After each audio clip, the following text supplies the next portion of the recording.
Olá, meus amados irmãos. Vocês não sabem como eu sinto falta de todos vocês. Graças a Deus pela tecnologia que tem permitido com que eu consiga falar com alguns de vocês mediante telefone, celular, videoconferência. Mas eu não vejo a hora, não vejo o dia em que eu vou poder encontrar com todos vocês e poder dar aquele abraço brasileiro. Deus abençoe a sua vida. Vamos ler juntos o Salmo 122.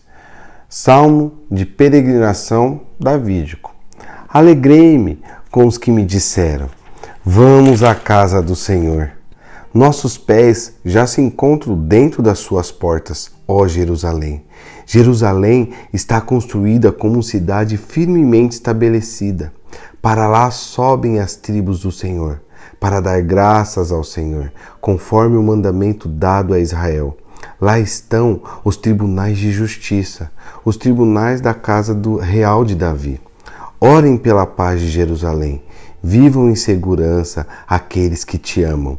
Haja paz dentro dos teus muros e a segurança nas suas cidadelas. Em favor dos meus irmãos e amigos direi: paz seja com você. Em favor da casa do Senhor nosso Deus, buscarei o seu bem.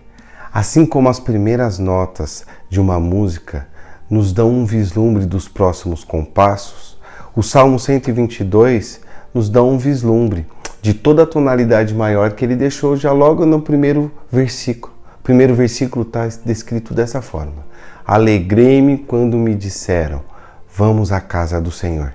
Esse é um primeiro aspecto desse salmo. A alegria do salmista em adorar a Deus, a alegria de estar diante da sua presença. E um segundo aspecto está na continuidade, a partir do verso 2, é a valorização que ele tem pelo local de adoração. É a valorização, talvez também pelo encontro, a comunhão com as 12 tribos, que só se viam 3 vezes ao ano. Era assim que os judeus conseguiam adorar a Deus, em um local específico, em um local estabelecido pelo próprio Deus e apenas 3 vezes ao ano. Rapidamente, se nós formos parar para pensar na comunhão que nós temos hoje, eu e você podemos nos encontrar muito mais vezes do que só 3 vezes ao ano. Mas vamos voltar lá para o povo judeu. E um outro aspecto do Salmo 122 é o comprometimento que esse salmista tem com o Senhor. Olha no verso 9, está descrito assim: em favor da casa do Senhor, nosso Deus, buscarei o seu bem. A alegria do salmista estava na adoração a Deus num local específico. Já pararam para pensar no privilégio que nós temos hoje? Cristo Jesus nos deu livre acesso a Ele. Ele rasgou o véu, o templo foi destruído e o templo, corpo de Jesus Cristo, também foi destruído, mas ressuscitou ao 3º dia. Essa é as boas novas que nós temos para a nossa vida hoje. Leia comigo em Colossenses 2:17. Veja o que está escrito. Estas coisas são sombras do que haveria de vir. A realidade, porém, encontra-se em Cristo Jesus. Aquilo que nós acabamos de ler no Salmo 122 é sombra de Jesus Cristo. Quando nós temos uma sombra, nós não temos a pessoa. Hoje, nós temos a pessoa de Jesus Cristo como pedra angular, como pedra fundamental desse edifício de adoração, desse local de adoração, no qual eu e você pertencemos. Nós pertencemos com Jesus Cristo na sua morte, nós pertencemos com Jesus Cristo também na sua ressurreição e pertencemos a Jesus Cristo no edifício que é a igreja. Então, prestem atenção no que eu quero dizer para todos vocês. Assim como o salmista, ele se alegrava com a sombra do que haveria de vir, que é Jesus Cristo, quanto mais nós hoje devemos pensar nesses 3 pontos. Primeiro, alegrarmos na adoração e no edifício que é a igreja de Cristo, eu e você e Jesus Cristo que é o cabeça da igreja. Alegrem-se, meus irmãos, nós temos uma oportunidade de adoração não somente 3 vezes ao ano, como eu já disse.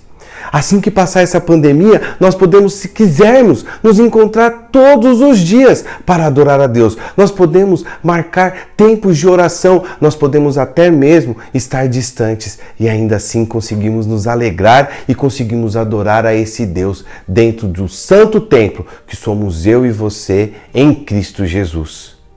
E um outro ponto está relacionado à valorização. Muitos não valorizam a igreja, muitos não valorizam assim como o salmista valorizava o templo e aquele local. Muitos desprezam a igreja, talvez pelos pecados dos irmãos. Mas há quem compare a igreja com a Arca de Noé. Na Arca de Noé, é bem possível que o odor não seja muito agradável. Também em que os animais vivessem apertados, às vezes tomassem um coice. Mas fora da arca tinha a morte.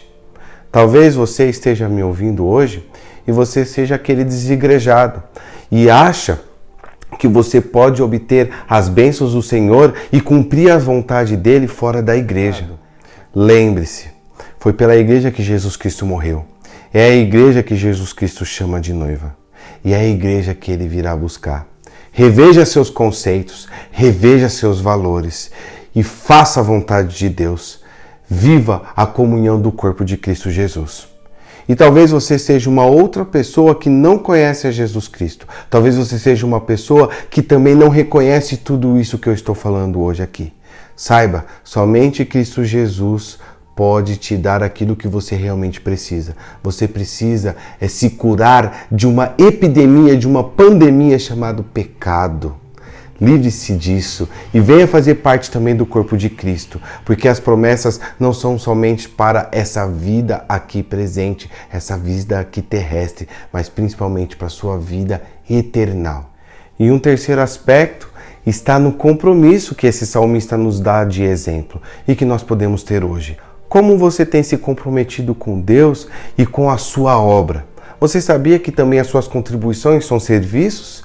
Você sabia que você pode adorar a Deus também servindo dentro da igreja? Não só amando, não só valorizando, mas sendo útil para a obra hoje. Assim como um mendigo diz ao outro mendigo: achei pão, que a gente possa proclamar o pão da vida aos necessitados. Que Deus nos dê alegria, que a gente possa valorizar muito mais a nossa igreja e principalmente que quando a gente se encontrar novamente, assim como a maioria dos irmãos já tem feito, que a gente possa se comprometer com a obra até o dia em que encontrarmos com Cristo Jesus. Que Deus abençoe a sua vida e até a próxima devocional.